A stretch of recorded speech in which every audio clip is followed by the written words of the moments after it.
So today we'll discuss Gauss law and its applications. Now, what is the Gauss theorem or Gauss law? Basically, Gauss theorem or Gauss law is an important tool of the electrostatic, and basically this theorem is used to determine the total flux associated with the closed surface due to the charges. Means इस theorem के help से हम क्या calculate कर सकते हैं? Total flux enclosed in a closed surface due to the charges, and also calculate the electric field associated with those closed surface. मतलब हमारे पास क्या है, इस टूल की हेल्प से या इस थ्योरम की हेल्प से जो भी सिमेट्रिक सिस्टम्स हैं, उन सिमेट्रिक सिस्टम की वजह से इलेक्ट्रिक फील्ड इंटेंसिटी क्या हो सकती है वो हम कैलकुलेट कर सकते हैं. जो कंटिन्यूअस सिस्टम के लिए हमने इलेक्ट्रिक फील्ड इंटेंसिटी कैलकुलेट करी थी by using the Coulomb's law, similarly by using the Gauss law we can also calculate the electric field intensity for the symmetric system. Electric field intensity calculate करने के लिए आपके पास दो theorem है, दो laws हैं. एक है कूलम्स लॉ और दूसरा है आपका गॉस थ्योरम. तो गॉस थ्योरम से दो पैरामीटर्स आपके कैलकुलेट हो सकते हैं. एक तो आपका total electric flux associated with the closed surface, and second electric field intensity for that closed surface. तो आपका गॉस थ्योरम क्या बोलता है? Gauss theorem, this theorem states that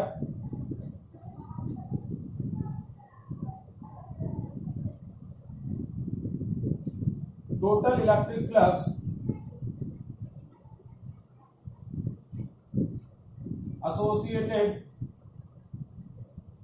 with closed surface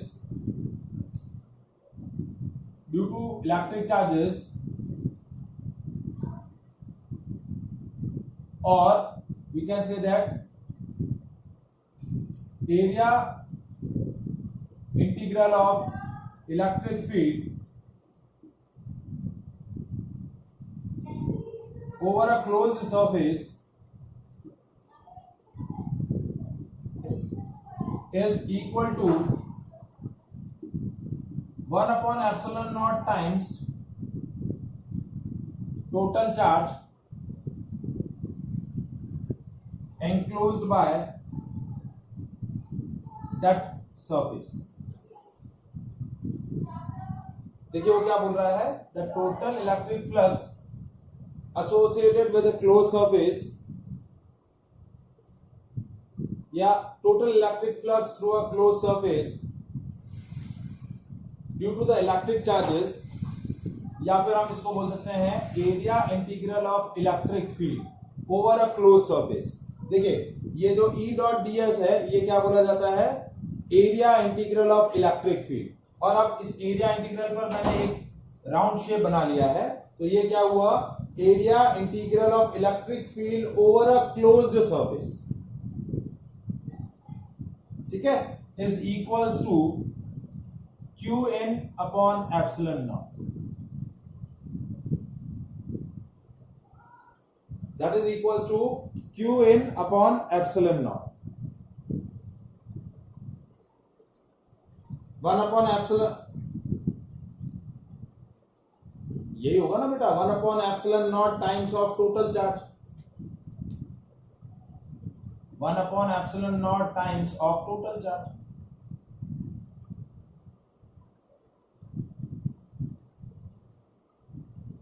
So that is called Gauss theorem. That is area integral of electric field over a closed surface, या फिर total electric flux associated with a closed surface placed in a electric field. वो close surface आपने electric field में place कर रखी है, तो उससे कितना इलेक्ट्रिक फ्लक्स एसोसिएटेड होगा? q in upon epsilon naught. So this theorem is known as Gauss theorem और Gauss law. और इस थ्योरम की हेल्प से आप क्या कैलकुलेट कर सकते हैं? Electric field intensity due to the symmetric system. अब ये जो area integral of electric field over a close surface कितना आया आपका? q in upon epsilon naught. इसका प्रूफ हम ऑलरेडी डिस्कस कर चुके हैं, ठीक ठीक है, फिर एक बार वापस से हम इसका प्रूफ डिस्कस कर लेते हैं। Proof of the Gauss theorem.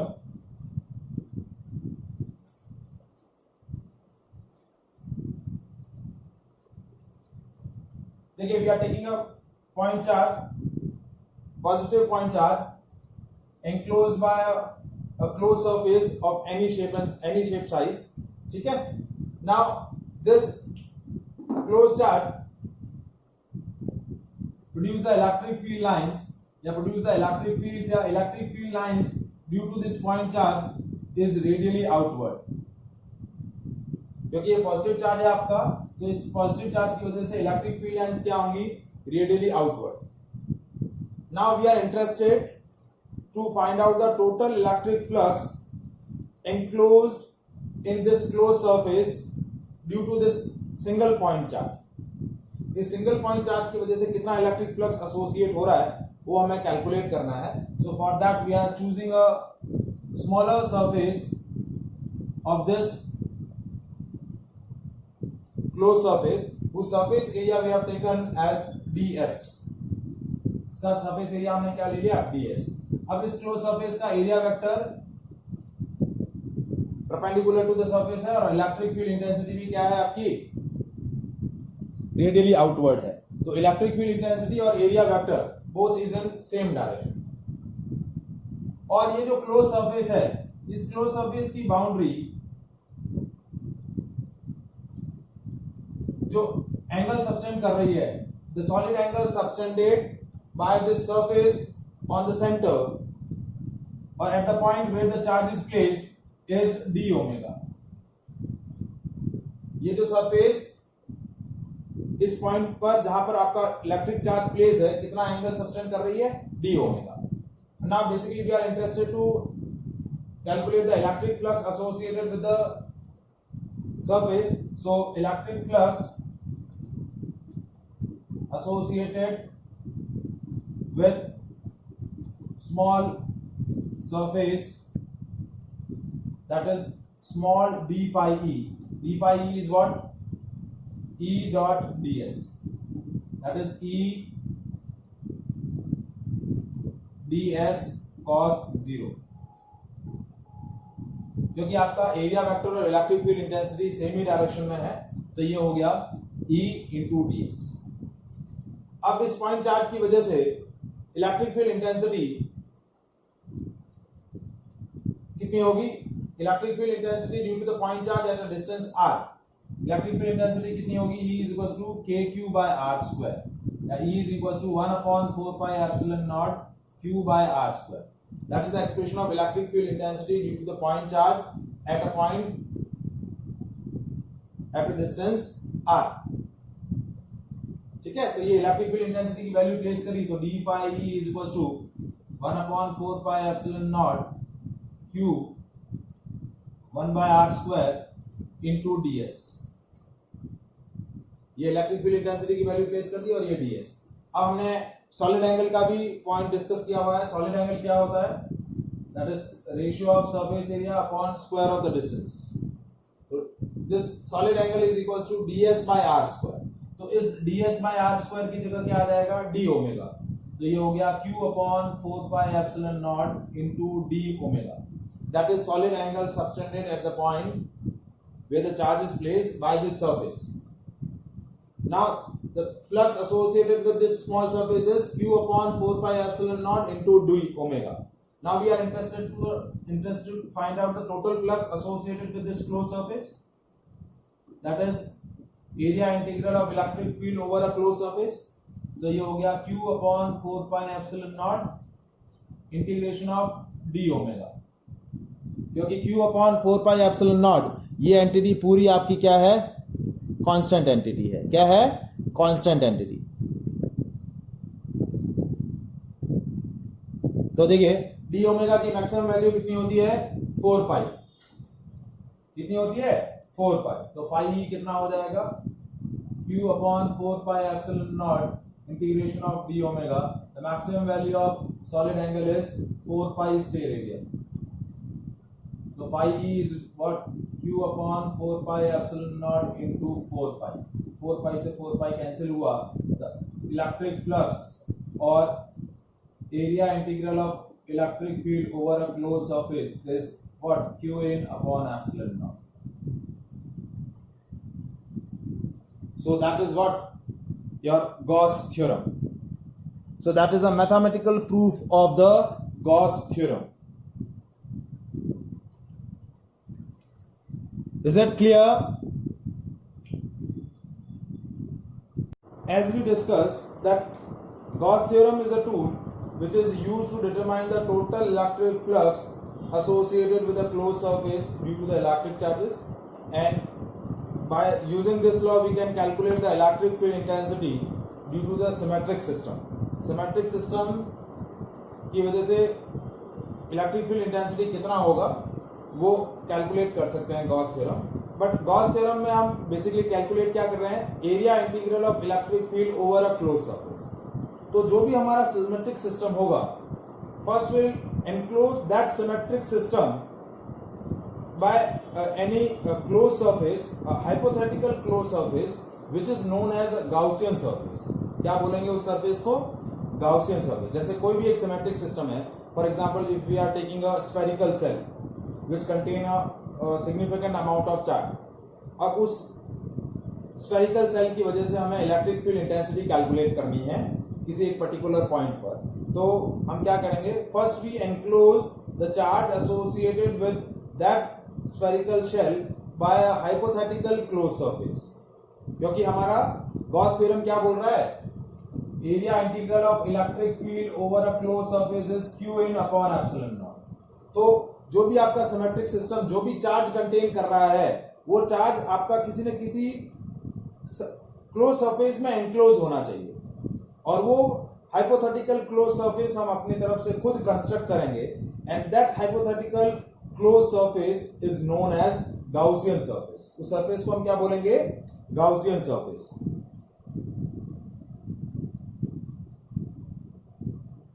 Physically यानी ऐसा कोई सरफेस होता नहीं है, जस्ट हम हाइपोथेटिकली एक सरफेस इंक्लोज करेंगे उस सिमेट्रिक सिस्टम का चार्ज एनक्लोज करने के लिए.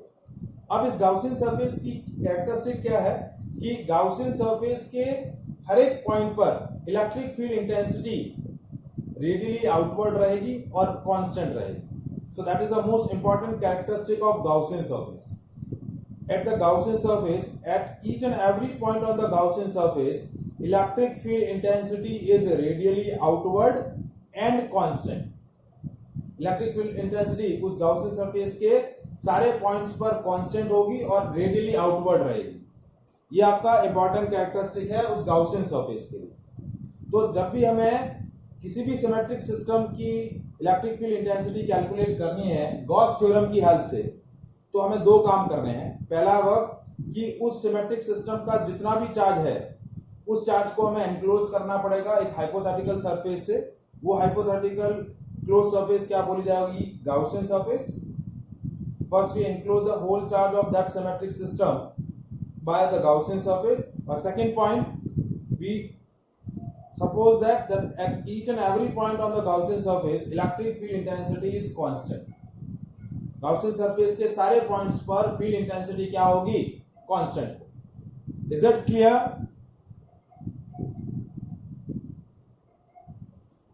समझ में आया? तो ये दो assumptions यानी ये दो प्रोसीजर के स्टेप्स आपको फॉलो करने हैं. अब जैसे फर्स्ट हमारा है, फर्स्ट आर्टिकल है electric field intensity due to conducting spherical shell.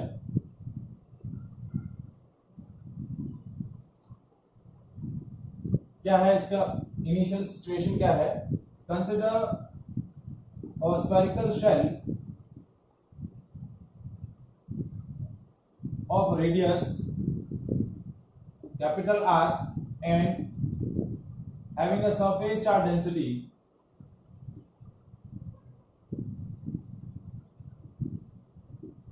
sigma. surface charge density क्या है spherical shell की? sigma. if total charge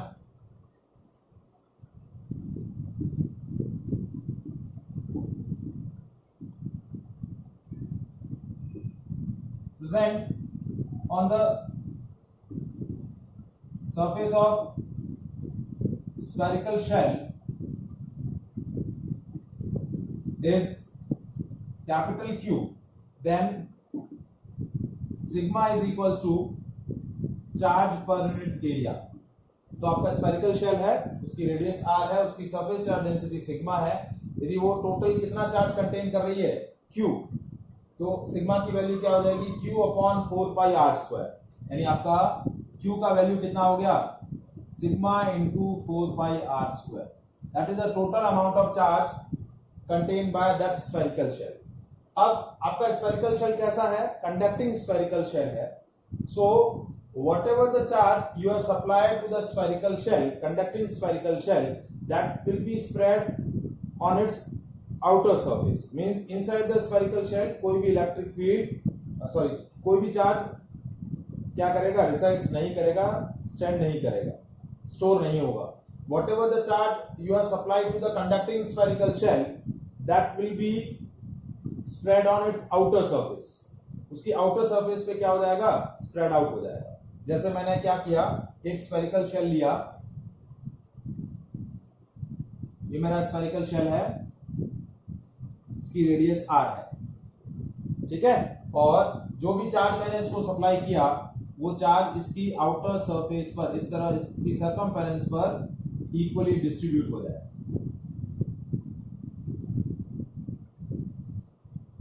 क्यों? क्योंकि inside the conductor electric field intensity 0 होती है, तो वो कोई भी चार्ज स्टोर नहीं करेगा इनसाइड। ये हम आगे डिस्कस करेंगे कि why the electric field intensity inside the conductor is 0 and why the charge inside the conducting body is 0। That we will discuss later on by using the Gauss theorem. Gauss theorem की help से ये चीज calculate करेंगे, but अभी के लिए ये ध्यान रखना है कि whatever the charge we have supplied to the conducting spherical shell, that will be spread on its circumference boundary, उसकी बाउंड्री पर स्प्रेड आउट हो जाएगा, ठीक है।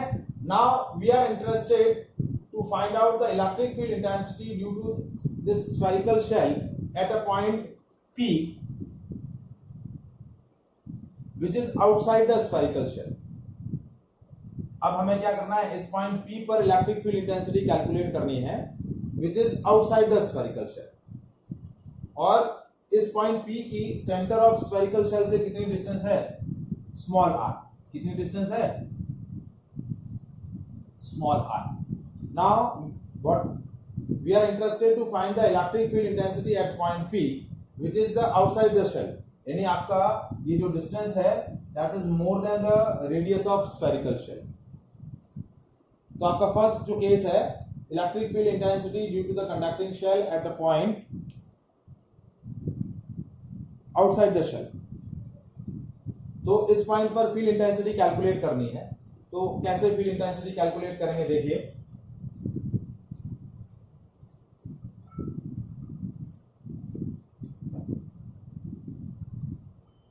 Case 1, when point P is outside the spherical shell, तो ये आपका spherical shell,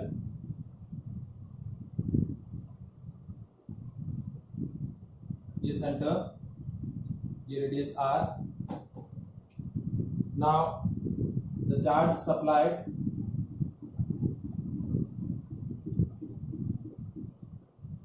ठीक है। Now we are interested to find the field intensity at point P, ये point P which is outside the cell, और पॉइंट P की centre से distance कितनी है, r, ठीक है। Now to calculate the field intensity by using the Gauss theorem, first we now the charge is supplied to the conducting spherical shell spread on its outer surface. Whatever the charge you have supplied to the conducting spherical shell, that will be spread outside the surface, ठीक है। Now as we discussed that to find the field intensity at any point by using the Gauss theorem, first we enclose the charge supplied to that symmetric system। जो भी charge आपने symmetric system को supply किया है, that we have enclosed by a closed surface, and for that we have draw a hypothetical Gaussian surface which encloses the charge। तो इस point P से small r radius की एक Gaussian surface draw करेंगे।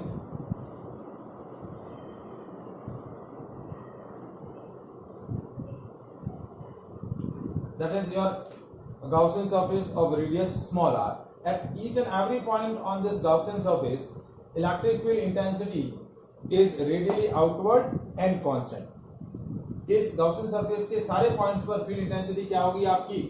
Field intensity आपकी एक तो क्या रहेगी? यूनिफॉर्म रहेगी, और एक क्या रहेगी आपकी?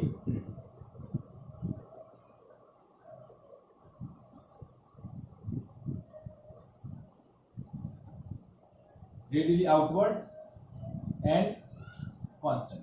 So electric field intensity and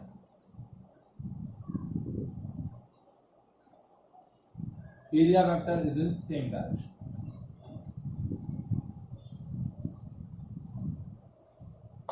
So now we apply the Gauss theorem. We have calculated the area integral of electric field. So area integral of electric field क्या होता है? Over a closed surface is E dot ds. So that is E ds cos 0. Why we are taking cos 0? Because area vector and electric field is in same direction. Now as we discussed, at each and every point on the Gaussian surface electric field is uniform. तो uniform है तो बाहर आ जाएगा area integral of ds. अब ये जो Gaussian surface है, इस Gaussian surface का एरिया क्या रहेगा? स्फेरिकल Gaussian surface है तो that is 4 pi into small r square. क्योंकि इस Gaussian surface की रेडियस क्या है? Small r. तो ये हो गया आपका area integral of electric field. Now we apply the Gauss theorem, which is what? E dot ds is equals to q in upon epsilon. तो ये हो गया E into 4 pi r square. अब इसके अंदर कितना चार्ज इनक्लोज है? that we have discussed. Q is equals to sigma into 4 pi r square. तो ये हो गया sigma into 4 pi R square upon epsilon. तो देखिए ये 4 पाई से ये 4 पाई कैंसिल हो गया, तो electric field intensity at point P क्या आया? Sigma capital R square upon small R square into epsilon. So that is the expression of field intensity at point P which is outside the shell. Suppose in place of this Q in, यानी इस Q in की जगह हम sigma into 4 pi R square ना रख के simply capital Q charge place करें, तो आपका देखिए क्या एक्सप्रेशन आ जाता है. देखिए इसकी जगह हमने Q in की जगह capital Q by epsilon naught रखा, तो ये हो गया E is equals to 4 pi cancel नहीं होगा, 4 पाई डिनोमिनेटर में आया, तो Q upon 4 pi epsilon not into R square, और 1 अपॉन 4 पाई एप्सिलॉन नॉट क्या होता है? K. तो electric field intensity in terms of charge क्या हो गई? KQ by small R square. So in terms of sigma field intensity क्या हो जाएगी? Sigma capital R square upon small R square into epsilon naught, and in terms of Q that is KQ by R square. So that is your expression of electric field intensity at point P which is outside the shell. Now second case, when point P is on the spherical shell, यानी small r is equals to capital R, यानी point P यहां से shift होके क्या आ गया? यहां आ गया.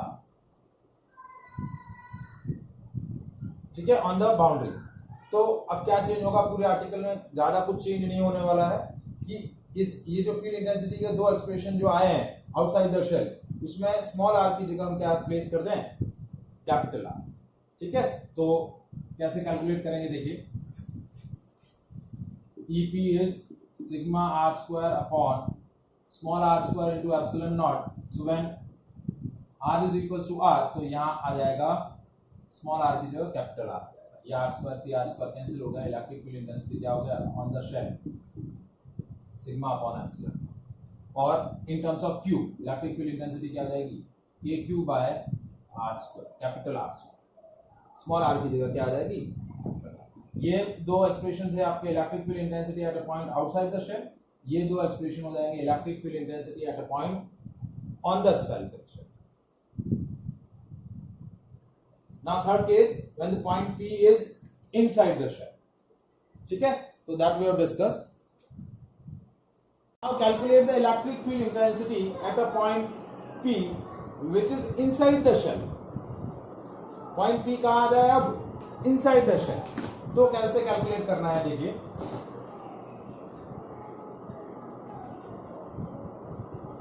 Next is electric field intensity due to the spherical shell conducting spherical shell at a point P which is inside the shell.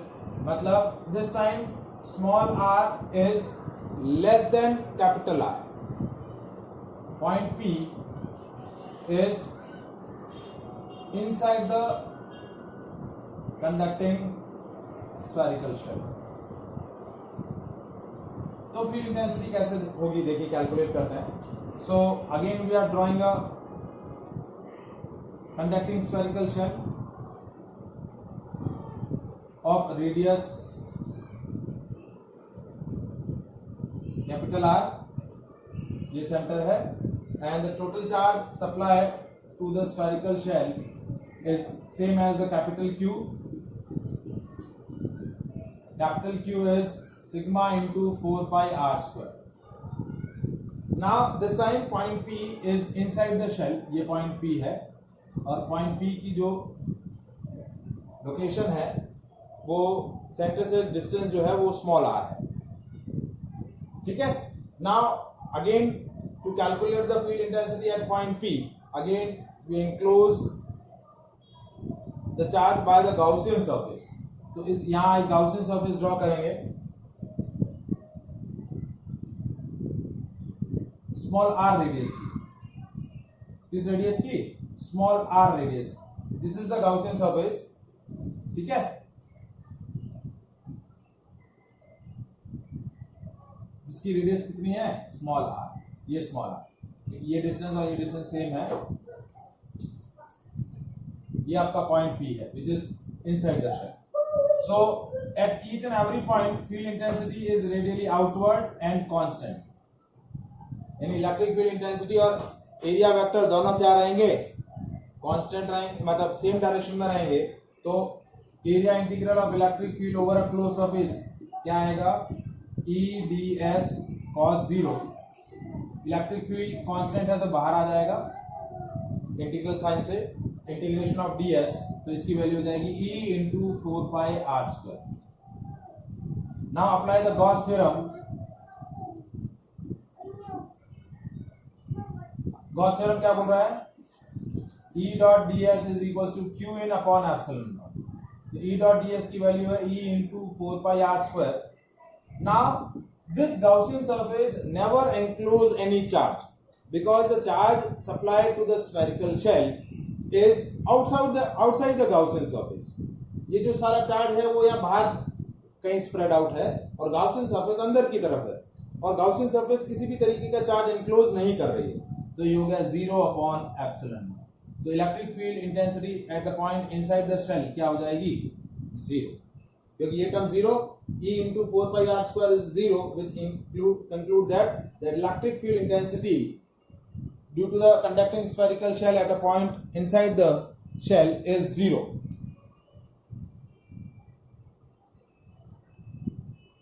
Is it clear?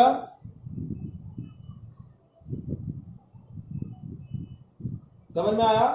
तो देखिए आउटसाइड द शेल, यदि point P outside the shell था तो electric field intensity कितना था? Sigma r square upon small r square upon epsilon naught. यही point P आपका shell पे था तो आपकी इलेक्ट्रिक फील्ड इंटेंसिटी कितनी थी? Sigma upon epsilon naught. यही पॉइंट P आपका इनसाइड द शेल हुआ तो इलेक्ट्रिक फील्ड इंटेंसिटी क्या हो गई? 0. तो इन तीनों सिचुएशंस को हम यदि ग्राफिकली रिप्रेजेंट करें, point R is inside the shell, point P is inside the shell, electric field is 0. On the shell, that is sigma upon epsilon naught, and outside the shell, that is sigma capital R square upon small r square into epsilon. तो जब हम graphically इस चीज को represent करें, electric field intensity और graph के बीच में रिलेशन देखें, तो देखिए inside the shell electric field 0 है तो आपका it coincide with the position axis.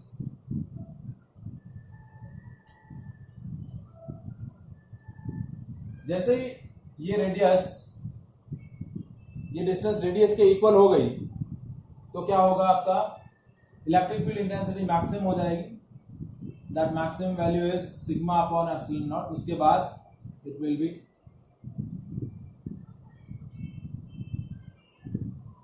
इस तरीके का आपका ग्राफिकल रिप्रेजेंटेशन होगा इलेक्ट्रिक फील्ड इंटेंसिटी का due to the spherical shell.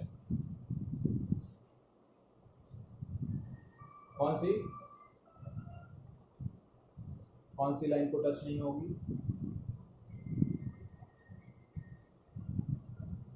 हाँ, लाइन को टच नहीं होगी ना, इनफाइनाइट डिस्टेंस पे जीरो होगा ना. ये बस, ये आपका इनवर्सली प्रोपोर्शनल है. देखिए यहाँ पर आपका क्या है, इलेक्ट्रिक फील्ड इंटेंसिटी डिस्टेंस के साथ इनवर्सली प्रोपोर्शनल है. यहाँ डिस्टेंस पे डिपेंड ही नहीं कर रहा है. तो देखिए जैसे inside the shell electric field intensity zero था, लेकिन जैसे distance radius of spherical surface हुई, आपका इलेक्ट्रिक फील्ड इंटेंसिटी मैक्सिमम हो गया, that is sigma upon epsilon naught.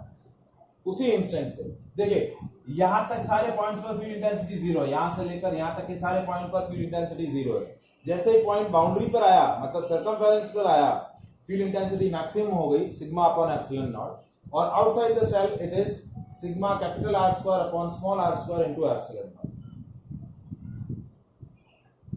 Is it clear?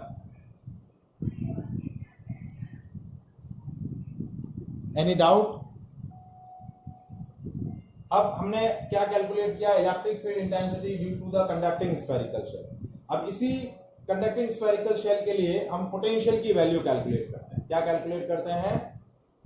Electric potential due to conducting spherical shell at a point outside the shell, inside the shell और on the surface. और इसके लिए हम क्या relation use करेंगे? Relation between electric field intensity and the electric potential. dV is equals to E dot dr. वो relation हम यहाँ यूज करेंगे.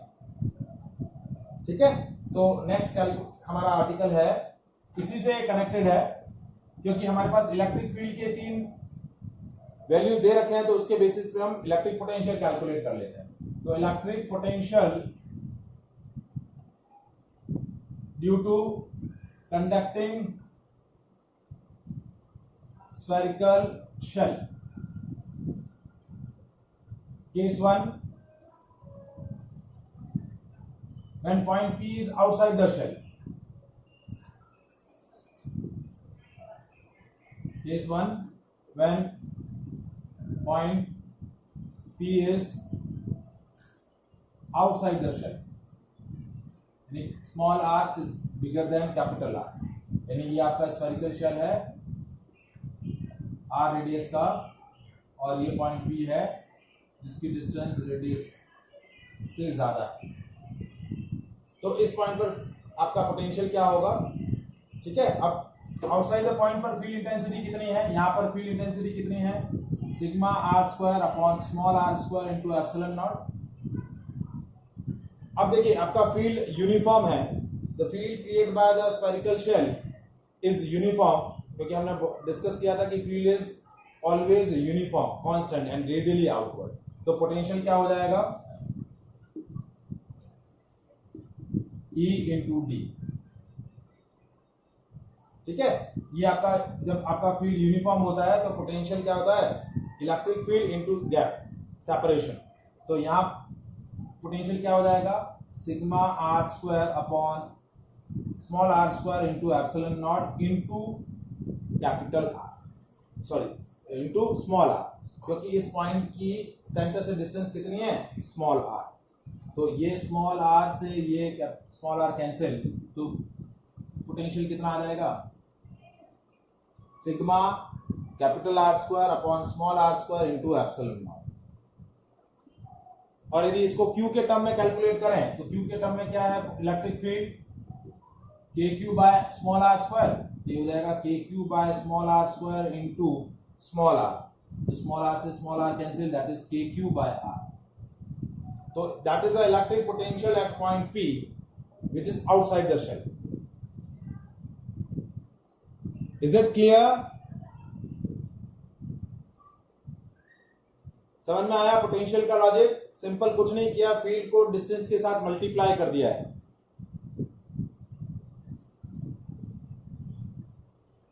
ठीक है। अब suppose second case, when the point P is on the shell, ये point P जो है ये उठ के यहां आ गया, तो क्या हो गया आपका पॉइंट P पर फील्ड इंटेंसिटी क्या हो गया, अब सिग्मा अपॉन एप्सिलॉन नॉट या फिर KQ बाय R स्क्वायर। तो अब वही इलेक्ट्रिक पोटेंशियल क्या हो जाएगा, E इंटू डी, तो sigma upon epsilon not into D, D कितना है कैपिटल R, यही हो जाएगा sigma R by epsilon not, और in terms of Q that is KQ by R square into R, R से R cancel, it is KQ by R। तो on the shell value ये हो जाएगी potential की। Is it clear? Is it clear? समझ में? अब next point है थर्ड केस। अब ये इंटरेस्टिंग आपका रिजल्ट होगा, देखिए आप, when point P is inside the shell, यानी small r is less than r, point P जो है वो अंदर आ गया, और इस पॉइंट पर इलेक्ट्रिक फील्ड क्या है, zero. Inside the shell electric field zero है, तो अब फील्ड जीरो है तो पोटेंशियल जीरो नहीं होगा।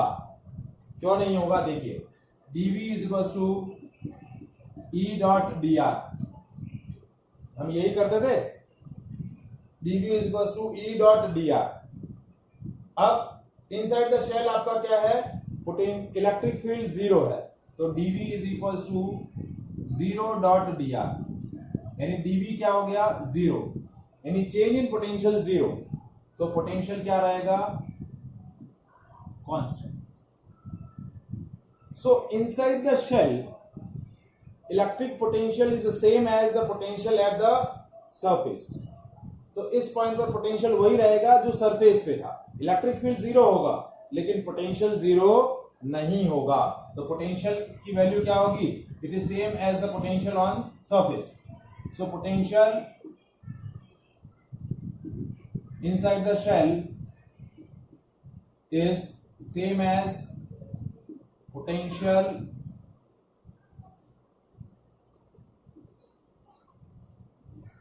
ऑन सरफेस, और सरफेस पर इसकी वैल्यू क्या थी, sigma upon epsilon not into R या फिर KQ by R, sigma upon epsilon not into R और KQ by R. So inside the shell electric field is zero but electric field intensity is not zero, electric field intensity is zero but electric potential is not zero, it has the same value as the value on the surface. Is it clear?